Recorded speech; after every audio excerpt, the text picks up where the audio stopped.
Good day, everyone. Welcome to today's virtual lesson on teaching like a champion technique. I'm Shirley Kisil, one of your instructors for this session. I hope you're all ready to dive into some exciting learning.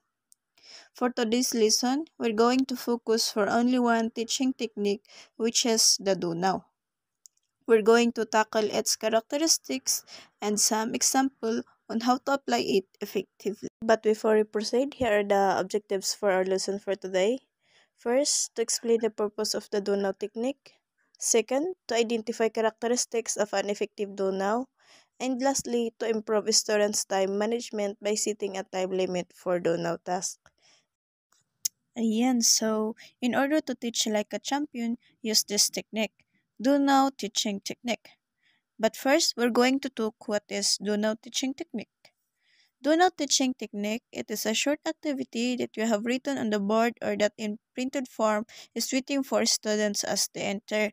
So yan, so do now teaching technique is a powerful instructional strategy designed to engage students immediately as they enter your classroom.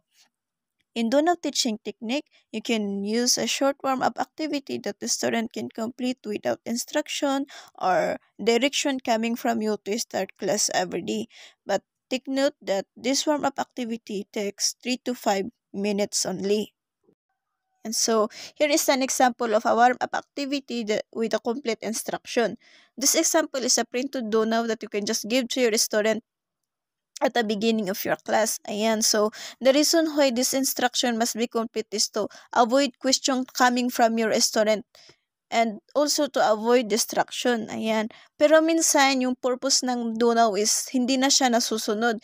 Kasi minsan yung ibang guro, binigay na nga yung do now activity, babasahin pa nila kung ano yung nilalaman nito. For example, ito, kumbaga binigay mo na ito sa estudyante mo. Tapos sasabihin mo pa na, sabi dito, itapat ang bawat uri ng awiting bayan sa kaliwa sa tamang kahulugan. Ito, bla bla bla bla.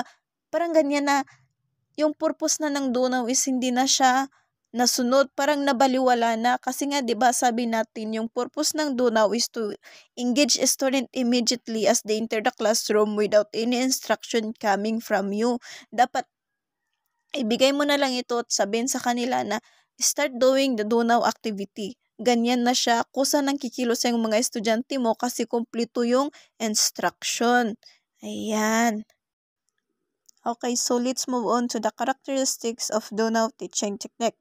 First here is that the do now teaching technique maximize every minute, wherein it helps a student get started right away using time effectively for learning. Ayan, so maximize every minute because a student can start immediately following the time you had given to them. And next, simple and direct. Instruction are easy to understand, so a student can begin without needing extra help. Ayan, ayan sinasabi ko kanina na dapat kumpleto yung instruction para maintindihan ka agad ng mga estudyante mo, iwas katanungan, iwas disturbo. Ganyan. So, next is that independent work. The task is done quietly and individually, helping students develop their focus. Ayan, so in independent work, they can work alone, they can work quietly, wherein working alone or working individually, they can develop their focus. And so, next is less time, more learning. Short task engage student immediately, making the most of the first 5 minutes. Ayan, sa 5 minuto o sa 3 minutong oras na binigay mo sa kanila, marami na silang nagagawa kasi nga 'di ba, kompleto yung instruction mo, kikilos na sila agad. Alam na nila kung ano yung gagawin. Yan. Last is that immediate focus on task. Student start working as soon as they enter, avoiding distraction. Ayan. Alam na nila or kikilos na sila ng kusa kung ibinigay mo ng maayos yung instruction, yung mga gawain. Ayan. Alam na nila kung ano yung gagawin. Ayan. Okay, so that's all for do now in its characteristics. Pero bago natin ito tapusin, gusto kong subukan muna natin kung talagang naintindihan ninyo. Kaya naman, here is a few quick evaluation question. I'll ask or post the question and I want you to post the video to think about your answer. So, are you ready? Here is the first question, number 1. What is do now technique? And so post the video and think about your answer.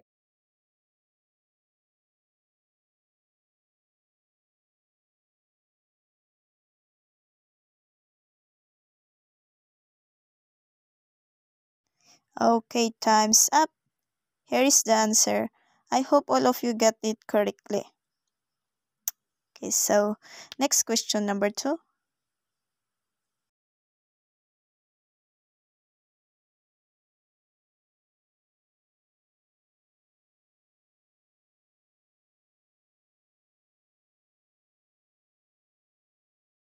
Time's up.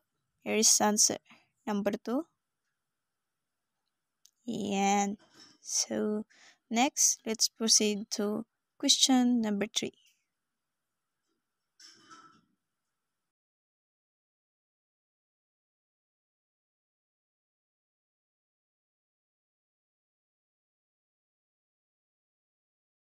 Ups, time's up. Here is answer number 3. And hope you get the correct answer. Question number 4.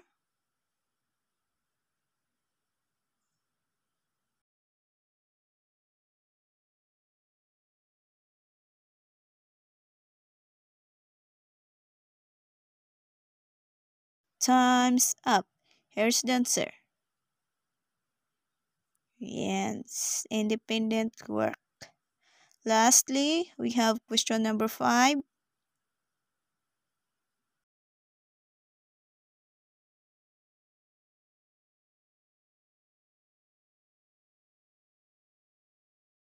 And time's up. The answer is maximize every minute. Okay, clap yourself. You get perfect score. To conclude our topic for today, the do-now technique effectively engages a student right away as they enter the classroom. With clear instruction, it encourages quiet individual work, helping students focus and use time wisely. So, by maximizing learning from the start, do-now sets a productive tone for the lesson and enhance class management. Ayan, so thank you so much for watching.